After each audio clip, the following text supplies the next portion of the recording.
नमस्ते, अभिवादन आपका इनोसेंट इन्वेस्टर के इस नए वीडियो में आपके लिए डिस्क्लेमर। बात करेंगे पावर ग्रिड इनविट आईपीओ की। एक दिन बीत चुका है, उसके बाद भी सवाल आने बंद नहीं हुए। बता दीजिए हमको भी आसान भाषा में, हम भी थोड़े पैसे कमा लें, ऐसा लोगों का सवाल आया है। तो चलिए बता देते हैं आपको इनविट के आईपीओ जो आया हुआ है यहाँ पर आपके लिए क्या अपॉर्चुनिटी है और आप कैसे सारे कारनामे यहाँ पर कर सकते हो। ठीक, सबसे पहले डेट वगैरह मैं आपको एक बार कंफर्म करा देना चाहता हूँ। सबसे पहले तो ये जान लीजिए ये इनविट होता क्या है। ठीक है, इनविट में 2 बार आई है, तो ये चीज़ आप कंसीडर ज़रूर करना और चैनल को सब्सक्राइब कर लेना। ठीक है, आगे बढ़ते हैं। 29 तारीख से 3 मई तक आप अप्लाई कर सकते हो। 29 अप्रैल से बात हो रही है, 2 दिन छुट्टी पड़ गई, नहीं तो ये पहले निपट जाता काम, टेंशन ख़त्म हो जाती। लेकिन टेंशन बनी रहे इसके लिए काफ़ी लंबा समय लिया है पावर ग्रिड वालों ने। सैटरडे संडे सोचने के लिए दिया कि चलो भैया सोच समझ के इन्वेस्ट करो। ठीक, अब इनविट क्या होता है? Infrastructure investment trust. अब यहाँ पर जो आपके सामने ट्रस्ट वर्ड आया, इससे आप क्या समझते हो? भरोसा तो नहीं समझते? नहीं, एक्चुअली ये एक ट्रस्ट के तौर पे ही होता है और यहाँ पर आप अपना पैसा लगा रहे हो आईपीओ के माध्यम से। आईपीओ लाया कौन? आईपीओ लाया है पावर ग्रिड। पावर ग्रिड का पैसा वहाँ पर लगा है। अब पावर ग्रिड जो वहाँ पर पैसा लगाया है, वही पैसा आपके माध्यम से वो उधर मतलब खींच के ले जाना चाहता है। उसके भी कई सारे प्रोसेस हैं, मैं अभी समझाऊंगा, आप एक एक चीज़ समझोगे। पहले आप समझ लीजिए कि आपका पैसा कितना लगेगा। आपका पैसा लगेगा कि 11, ठीक है, 1100 क्वांटिटी आपको लेनी पड़ेगी। 1100 हो गया, फिर इसमें 100 और जोड़ दीजिए। ये पैसा आपको देना पड़ेगा 3 3 6, यानी कि 1,10,000 रुपये आपको देना पड़ेगा अगर ये कंफर्म चाहिए। बाकी आपको पता है आपको कंफर्म तो चाहिए ही चाहिए। कंफर्म नहीं चाहिए, सस्ते दाम पे चाहिए, 99 रुपये पे अप्लाई कर देना। खैर, कुछ खास रिस्पॉन्स है क्या वो आप ज़रा सा चेक करना, हम अभी आपको समझाते हैं एक्चुअली होता क्या है। इनविट इंफ्रास्ट्रक्चर ट्रस्ट, इसको समझ लीजिए। आप और हम इन्वेस्टमेंट इसमें डायरेक्ट रूप में ऐसे जाकर नहीं कर सकते, और अगर करना भी चाहें तो बहुत बड़ा पैसा लगता है। आईपीओ के माध्यम से ये चीज़ छोटी हो गई, सिर्फ 1,10,000 रुपये दे करके हम इसमें इन्वेस्टमेंट कर देंगे। अब ये पैसा आप जीरोधा से, अपस्टॉक से, एंजल ब्रोकिंग से या हमारे किसी भी पार्टनर के थ्रू आप अप्लाई कर ही नहीं सकते। आपको डायरेक्ट जाना पड़ेगा, नेट बैंकिंग अपनी खोलनी पड़ेगी। नेट बैंकिंग खोलिए, वहाँ पर एक ऑप्शन आएगा application supported by blocked amount. ठीक है, तो एसबा में जब आप जाओगे आपकी नेट बैंकिंग में, तो वहाँ पर आपको ऑप्शन मिल जाएगा एक आईपीओ का, जिसका नाम होगा इनविट आईपीओ। वहाँ पर आप अप्लाई कर सकते हो, कोई तकलीफ़ आपको नहीं होगी। आप अप्लाई कर दीजिए, आपको मिलने के भी आसार हैं। अब आप कहोगे अप्लाई तो कर दें, मिल गया तो, और 1 लाख गया हमारा तो क्या होगा? तो आपको एक मैं कहानी सुनाता हूँ, उसके लिए आता हूँ यहाँ पर। एक्चुअली कहानी नहीं, एक बात बताता हूँ आपको। बात यह है कि एक म्यूचुअल फंड होता है, ठीक है, म्यूचुअल फंड। और म्यूचुअल फंड के 2 ग्रुप होते हैं, इक्विटी और डेट। ठीक है, इक्विटी और डेट। अब यहाँ पर क्या कहानी बनती है आपको पता है, लेकिन एक इन दोनों को मिक्स करके बना दिया जाता है, जिसको कहते हैं बैलेंस्ड फंड। मैं तो कहता हूँ कि एक बार अगर किसी को सर पटकना है तो इक्विटी म्यूचुअल फंड खरीद ले। ठीक है, और अगर उसको थोड़ा सा सेफ प्ले करना है, मैं इक्विटी म्यूचुअल फंड से अच्छे डेट में लिक्विड फंड्स को समझता हूँ। अब इन दोनों को अगर आप मिक्स करके बैलेंस बना देते हो, आता है ना टीवी पे कि मैंने बैलेंस फंड ले लिया था और मैं आज करोड़पति हूँ। आप लोग बेवकूफ़ हो, आपने बैलेंस फंड नहीं लिया। अगर आप लिए होते तो आप भी करोड़पति होते, क्योंकि ये मार्केट के हिसाब से ऊपर नीचे सब एडजस्ट कर लेता है, बात बराबर कर देता है। ठीक है, तो एक्चुअली ये बात बराबर ही कर देता है। आपको मैं समझाता हूँ बात बराबर कैसे होती है, और ये बात मैंने क्यों बताई आपको। इनविट से बिल्कुल यहाँ पर सारी चीज़ें मैच खाती हैं। मैं इसीलिए आपसे बोल रहा हूँ कि यहाँ पर पहली बात तो मैं रिकमेंड कर ही नहीं रहा आपको अप्लाई करने के लिए, अदरवाइज़ मैं वीडियो बनाया होता। और दूसरी चीज़, अगर मैं आपको रिकमेंड करूँ भी तो आप स्टॉक मार्केट वाले हो, वहाँ पर बोर हो जाओगे, एकदम सर्वर पटकने लगोगे। क्यों पटकोगे, मैं आपको समझाता हूँ। होता क्या है, इनविट एक ट्रस्ट बनता है। अब ट्रस्ट बनता है तो ये मैंने 2 बार बात कह दी, तो एक बात समझा देता हूँ।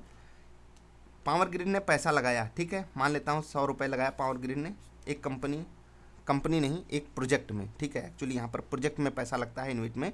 अब प्रोजेक्ट में आपने पैसा लगाया तो वो प्रोजेक्ट जो है वो कुछ पैसा कमा कर भी देगा। ठीक है, ऐसा तो है नहीं कि ऐसे हवा हवाई हमने बना दिया। हमने किसी के लिए बनाया होगा, या तो सरकार हमसे बनवाई होगी, या तो कोई प्राइवेट इंस्टीट्यूशन हमसे बनवाया होगा, वो हमको पैसा देगा। यहाँ पर जो कैश फ्लो हुआ, जैसे कि जो कैश फ्लो हुआ, कैश फ्लो का मतलब हमने 100 रुपये लगाया, हम सामने वाले से अपनी मेहनत का कारनामा लेकर 110 रुपये लेकर निकल गए।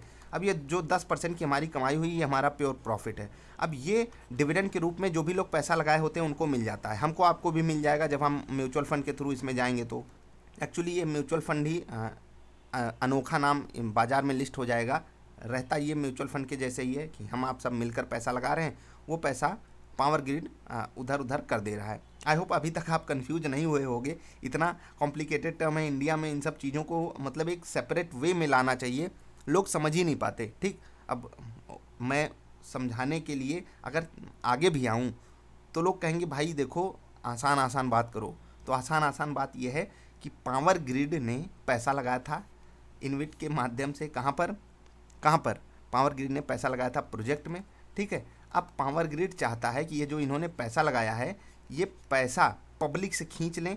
और जब मैनेजमेंट से बात हुई है, उन्होंने कहा, मैनेजमेंट से पूछा गया कि भैया ये बताओ, ये जो आप पब्लिक से पैसा उठा रहे हो उससे क्या अपना कर्जा कम करोगे क्या? उन्होंने कहा नहीं नहीं नहीं नहीं नहीं, हम जो आगे काम करेंगे, आगे जो हमको काम करने हैं उसके लिए हमें कर्जा ना लेना पड़े, ये पैसा वहाँ पर जाएगा। कुछ इसमें ऑफ़र फॉर सेल भी है और कुछ जो है वो फ्रेश इन्वेस्टमेंट भी है, मतलब आप डायरेक्ट प्रोजेक्ट में पैसा लगाओगे। ठीक, तो जो OFS है वो कहाँ जाने वाला है आपको पता चल गया। ओवरऑल सिनारियो में क्या हो रहा है, आपका पैसा डायरेक्ट या इनडायरेक्ट वे में, आप इतना समझिए, आपका पैसा इनडायरेक्ट वे में एक प्रोजेक्ट में लग रहा है जो आपको पैसा कमा कर देगा लॉन्ग रन में। अब मैं आपको बताता हूँ कि लॉन्ग रन में प्रोजेक्ट्स पैसा कमाते कैसे हैं, बहुत ध्यान से समझिएगा। मैं एक बंदा हूँ, ठीक है, अब मुझे रोड बनाना आता है। चलिए ये रोड बन गया, मुझे ये रोड बनाना आता है। मुझसे किसी, मान लेते भारत सरकार ने कहा कि भाई मेरे लिए ये रोड बना दो, हमारे देश के नागरिक यहाँ से जाना चाहते हैं, बहुत ही सम्मानित नागरिक हैं, सब दिन भर इधर उधर टहलते रहते हैं, तो उनके लिए एक रोड बना दो। हमने कहा भाई हमको रोड बनाना आता है भारत सरकार जी, तो आप एक काम करिए, मैं ये रोड जो है वो आपका 500 रुपये में बना दूंगा। भारत सरकार बोलेगी ले भैया 500 ले ले। मैं क्या करूँगा, 400 रुपये में रॉ मटेरियल वगैरह ख़रीद के ये रोड बना दिया, ये 100 रुपये हमारी बचत हो गई। ठीक, अब ये जो 100 रुपये की हमारी बचत है, इसके पीछे हो सकता है ये जो 500 रुपये भारत सरकार ने हमको दिया, कब दिया, पहले नहीं दिया, बाद में दिया। हाँ, जब हमने काम कर दिया। ये 400 रुपये में, मैं गरीब आदमी हूँ, मेरे पास 400 रुपये रोड बनाने के लिए आएंगे कहाँ से? एक्चुअली कहानी में थोड़ा सा उलटफेर हो गया। भारत सरकार ने हमको एक्चुअली पहले पैसा दिया ही नहीं। भारत सरकार ने बोला भैया हमको रोड बना के दो, हम आपको पैसा देंगे 500 रुपये। हमने कहा ठीक है, हम 400 रुपये में रोड बना सकते थे, ऐसा हमारे दिमाग में था, ऐसा हमारा एक्सपीरियंस बोला। तो हम ये 400 रुपये लेने के लिए 40-40 रुपये 10 लोगों के पास गए, उन लोगों ने दिया, हम ये पैसा डिविडेंड के रूप में उनको दे देंगे। अब यहाँ पर ओवरऑल सिनारियो आप समझ लीजिएगा। मैं क्या कहना चाहता हूँ उसके पीछे थोड़ा सा चलते हैं। कंफ्यूज हो जाओगे आप लोग तो मैं माफ़ी चाहता हूँ, लेकिन मैं चाहता नहीं आप लोग कंफ्यूज हो, इसलिए एकदम आसान एग्जांपल दे रहा हूँ। ठीक है, हम थोड़ा सा और पीछे चलते हैं। यहाँ पर पैसा तो हमने कई लोगों से लिया था, उनको डिविडेंड के रूप में हम दे भी देंगे। सरकार का काम हो गया, हमारा काम हो गया, हम भी इसमें से कुछ पैसा लूट लेंगे। थोड़ा नेगेटिव सेंस में मत लीजिएगा, क्योंकि भारत सरकार के जो मंत्री लोग होंगे, चलिए भारत नहीं, भारतेंदु सरकार बना देते हैं, वो 1000 रुपये पास कराए होंगे, 500 रुपये रोड पे खर्च करेंगे, 500 रुपये उनकी पेट के अंदर चला जाएगा भारतेंदु सरकार के। तो भारतेंदु जी इनका नाम हो, वो बुरा नहीं मानेंगे। ठीक, तो इतना सिनेरियो हमारे सामने बन गया। अब सब हौच पौच हो गया, मैं आपको आसान भाषा में एकदम तुरंत समझा रहा हूँ। इतनी कहानी मैंने इसलिए बताई कि आप ये सोचोगे कि हम किसी कंपनी में इंफ्रास्ट्रक्चर वाली पैसा ना लगा दें जब हमको ऐसे ही पैसा कमाना है। तो मैं आपको बता रहा हूँ 75 से 80%, मुझे एग्जैक्टली रूल नहीं पता, मैं आपको एक PDF दे दूंगा, टेलीग्राम पे तुरंत चले जाइएगा, वहाँ पर आपको चीज़ें कुछ ना कुछ ज़रूर क्लियर हो जाएंगी। अंग्रेजी आपको आनी चाहिए, नहीं आती तो ट्रांसलेशन यूज कर लीजिएगा।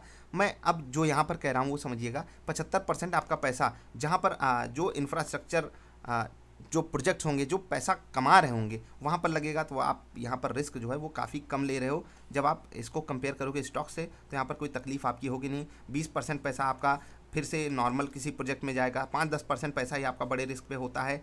सरकार का कुछ, अगर सरकार की कोई गाइडलाइन वगैरह चेंज होती है तो वही थोड़ा बहुत ऑपरेशनल रिस्क आता है, ये तो मैनेजमेंट आपसे खुद भी बता देगा। अब वापस आते हैं इस कहानी पे, बैलेंस्ड वाली बात मैंने शुरुआत में कही, और ये कहानी इसलिए थी क्योंकि सबसे रद्दी कोई म्यूचुअल फंड अगर मुझे लगता है करोड़पति बनाने वाला, सबसे बेकार तो है बैलेंस्ड फंड। मैं एक बार इक्विटी वालों को माफ़ भी कर सकता हूँ, लेकिन बैलेंस वालों को नहीं, क्योंकि ना तो ये ढंग का रिटर्न दे पाते हैं, ना तो ढंग की ये स्टेबिलिटी दे पाते हैं। 2020 में मार्च में जाकर किसी भी बैलेंस फंड का आप रिटर्न चेक कीजिए, नेगेटिव में था। ठीक है, क्या आपने किया, क्या खाक आपने एडजस्टमेंट किया, और 2021 में आप किसी भी बैलेंस फंड का जाकर रिटर्न देख लीजिए तो क्या होगा, इक्विटी से कम ही दिए हैं और बहुत कम दिए हैं, तो लेने का फ़ायदा क्या। वही सिनारियो आपके साथ इनविट में होगा। आप अगर इंफ्रास्ट्रक्चर प्रोजेक्ट वाली कंपनियों को ख़रीद लो तो आप रिस्क ले रहे हो लेकिन आप बड़ा रिवार्ड पाओगे। यहाँ पर आप रिस्क नहीं ले रहे हो लेकिन रिवार्ड क्या पाओगे, रिवार्ड पता है आपको किस तरीके से मिलेगा। जो बैंक लोन बांटती है, नॉर्मल नॉर्मल लोन्स की बात हो रही है, नॉर्मल मतलब कार लोन, पर्सनल लोन से थोड़ा सा नीचे बाइक लोन, या प्रोजेक्ट लोन कोई होता है कि आप कोई बिजनेस करने जा रहे हो, होता है ना, ये अभी 8-9% के आसपास चल रहा है, उतना ही आप रिटर्न एक्सपेक्ट कर सकते हो यहाँ से, समझ गए। क्योंकि ओवरऑल सिनारियो में काम वही हो रहा है। आप जो पैसा दे रहे हो कंपनी को वो किसी प्रोजेक्ट में लग रहा है, वो प्रोजेक्ट अपना काम कर पाए। अब सोचिए कि आप कोई काम सुचारू ढंग से हो पाए, उसमें आप पैसा लगा रहे हो तो वो कमाएगा कितना, वो वही ब्याज जो लोन बांटा जाता है उसी के आसपास कमाएगा। तो आई होप मैंने आपको कुछ बातें क्लियर की होंगी। इतनी नई नई चीज़ें थी, मैं आपको समझाने में अगर असमर्थ रहा हूँ तो उसके लिए मैं माफ़ी चाहता हूँ। बाकी जाते जाते आपसे 3 बातें कहूँगा जिससे कि आपकी सारी कन्फ्यूजन दूर हो जाएगी। पहली चीज़, 1,10,000 रुपये मत लगाइएगा, इसमें कोई सेंस नहीं बनता। इससे बेटर ऑप्शंस आपके पास अवेलेबल हैं। लंबा टाइम होराइजन आपको देना पड़ेगा, कोई सेंस नहीं बनता। इससे बेटर आप पब्लिक प्रोविडेंट फंड में पैसा लगा दो, बिल्कुल सेफ़ रहेगा, यहाँ पर कोई रिस्क नहीं है। लेकिन आप जब इन्वेट में पैसा लगा रहे हो, इन्वेट के आईपीओ में पैसा लगा रहे हो, आप रिस्क तो ले रहे हो, रिस्क ही लेना है तो आपको, मतलब रिस्क अगर कम लेना है तो आप लो पी वाले स्टॉक्स को सेलेक्ट कर लो, वो ज़्यादा बेटर ऑप्शन होंगे आपके लिए। और अगर आपको रिस्क लेना है और इन्वेट में ही पैसा डालना है, उससे बेटर है कि आप कोई एक छोटे इंडेक्स वाला कोई म्यूचुअल फंड खरीद लो, या किसी एक विशेष सेक्टर का कोई म्यूचुअल फंड खरीद लो। ढेर सारे होते हैं, वहाँ पर आपका पैसा बेटर तरीके से ग्रो कर सकता है। ऐसे कन्फ्यूजन में मत पड़िएगा। आई होप मैंने आपको समझा दिया जो मुझे समझाना था।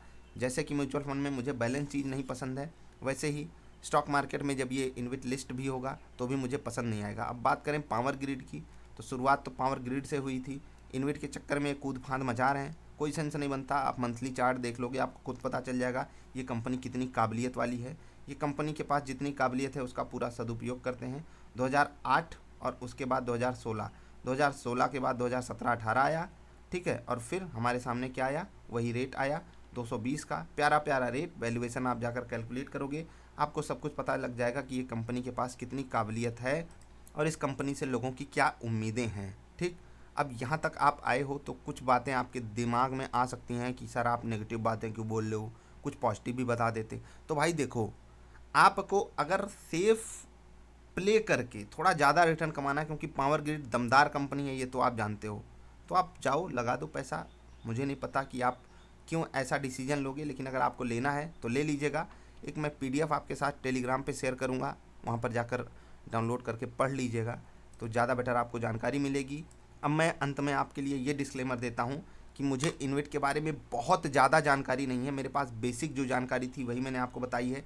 बहुत सारी चीज़ें ऊपर नीचे, मैं कह रहा हूँ ऊपर नीचे हो सकती हैं थोड़ी बहुत, ऐसा नहीं कि कुछ मैंने ऐसा बता दिया कि सब कुछ गलत हो जाएगा। और हाँ कि एक यहाँ पर जो ट्रस्टी की बात हो रही थी, ट्रस्टी मतलब होता है कि एक कंपनी होगी, जैसे एक पावर ग्रिड है, ये पैसा जो है लगा रही है, पैसे पे ट्रांजैक्शन कर रही है। जो ट्रस्टी होगा वो जो ट्रांजैक्शन हो रहा है ढंग से, जैसे आपने पैसा लगाया पावर ग्रिड को दिया, अब पावर ग्रिड ने आपको डिविडेंड दिया या नहीं, ये काम होगा ट्रस्टी का। और ट्रस्टी शायद इनके आईडीबीआई कैपिटल वाले हैं क्या, एग्जैक्टली नहीं पता, आप पता कीजिएगा। एक ट्रस्टी अलग कंपनी होगी, पावर ग्रिड से अलग होगी, वो कंपनी देखेगी, सुनिश्चित करेगी कि आपको डिविडेंड समय पे मिल रहा है या नहीं, सारी चीज़ें नॉर्मल बेसिस पे हो रही हैं या नहीं, सभी की गाइडलाइंस के अनुसार हो रही हैं या नहीं। तो ये था ट्रस्टी का काम, जो ओवरऑल सिनारियो में आपके पूरे प्रोसेस को आसान बनाएगा। तो इस आईपीओ को आप एस्बा के थ्रू अपने नेट बैंकिंग से अप्लाई कर सकते हो, अगर मन हो तो। मैं बिल्कुल ही रिकमेंड नहीं कर सकता।